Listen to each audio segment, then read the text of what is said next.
بسم اللہ الرحمن الرحیم۔ السلام علیکم۔ شروع اللہ کے نام سے جو بڑا مہربان نہایت رحم فرمانے والا ہے۔ ارشاد باری تعالیٰ، ہر عیب سے پاک ہے وہ ذات جو اپنے بندہ خاص کو رات کے ایک قلیل وقفے سے مسجد حرام سے مسجد اقصی تک لے گیا، جس کے ارد گرد ہم نے برکتیں رکھی تاکہ ہم اس بندے کو اپنی نشانیاں دکھائیں۔ بے شک وہی سننے والا اور دیکھنے والا ہے۔ آیت میں سبحان سے واقعہ معراج کا آغاز کیا گیا ہے۔ سبحان کا لفظ عیب اور نقص سے پاک ہے اور اللہ تعالیٰ کے علاوہ کسی کو اس سے موصوف نہیں کیا جا سکتا۔ حضرت عبداللہ بن مسعود روایت کرتے ہیں کہ شب معراج کی رات رسول پاک صلی اللہ علیہ وسلم کو 3 چیزیں دی گئیں۔ نمبر 1، 5 وقت کی نماز۔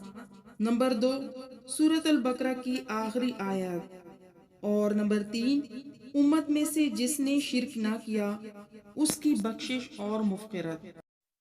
اللہ تعالیٰ نے معراج کی شب اپنے بندے حضرت محمد صلی اللہ علیہ وسلم کو رات میں مسجد حرم سے مسجد اقصی تک کی سیر کرائی۔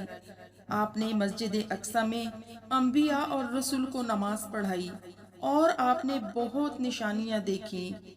جس شخص نے یہ کہا کہ صرف آپ صلی اللہ علیہ وسلم کی روح مبارک کو معراج کرائی گئی اور یہ جسمانی معراج نہیں تھی، تو یہ بالکل بھی صحیح نہیں ہے، کیونکہ اگر ایسا ہوتا تو یہ واقعہ آپ صلی اللہ علیہ وسلم کی نبوت پر دلیل نہ ہوتا اور نہ ہی اس حقیقت کا منکرین انکار کرتے۔ اگر یہ صرف خواب کا واقعہ ہوتا تو مشرکین اس کا انکار کبھی نہ کرتے، کیونکہ خواب میں کسی بھی عجیب اور غریب چیز دیکھنے پر کسی کو حیرت نہیں ہوتی اور نہ ہی اس کا کوئی انکار کرتا ہے۔ نبی کریم صلی اللہ علیہ وسلم کا براق پر سوار ہونا بھی اس کا تقاضا کرتا ہے کہ جسمانی معراج تھی، کیونکہ کسی سواری پر سوار ہونا جسم کا تقاضا ہے، نہ کہ روح کا۔ تمام انبیاء علیہ السلام اللہ تعالیٰ کے کامل بندے ہیں، لیکن سیدنا محمد صلی اللہ علیہ وسلم اللہ تعالیٰ کے کامل ترین اور محبوب ترین بندے ہیں۔ اس آیت میں فرمایا، سبحان ہے وہ جو اپنے عبد کو رات کے ایک قلیل وقت میں لے گیا۔ ایک سوال یہ ہے کہ رسول کا ذکر کیوں نہیں کیا؟ یوں کیوں نہیں فرمایا کہ سبحان ہے وہ ذات جو اپنے رسول کو لے گیا؟ اس کا جواب یہ ہے کہ رسول وہ ہے جو اللہ کے پاس سے بندوں کی طرف لوٹ آئے، اور عبد وہ ہے جو بندوں کی طرف سے اللہ کے پاس جائے۔ یہ اللہ کے پاس سے آنے کی نہیں، اللہ کی طرف جانے کا موقع تھا، اس لیے یہاں رسول کا ذکر نہیں، عبد کا ذکر مناسب تھا۔ حضرت سیدنا محمد صلی اللہ علیہ وسلم کے لیے اللہ تعالیٰ نے فرمایا، اللہ آپ کو لے گیا۔ حضرت موسیٰ کے متعلق فرمایا، موسیٰ ہمارے مقررہ کی وقت پر آئے۔ حضرت ابراہیم علیہ السلام کے بارے میں فرمایا، ابراہیم نے کہا، بے شک میں اپنے رب کی طرف جانے والا ہوں۔ حضرت موسیٰ اور ابراہیم از خود گئے۔ حضرت محمد صلی اللہ علیہ وسلم کو اللہ تعالیٰ لے جانے والا تھا اور وہیں لانے والا تھا، اور ان دونوں صورتوں میں جو فرق ہے وہ اہل علم پر مخفی نہیں ہے۔ تمام انبیاء کرام معراج کی شب بیت المقدس میں جمع ہوئے تو آپ تمام نبیوں کے امام ہوئے، اور میدان حشر میں بھی آپ ہی اللہ تعالیٰ کے حضور سب کی شفاعت فرمائیں گے۔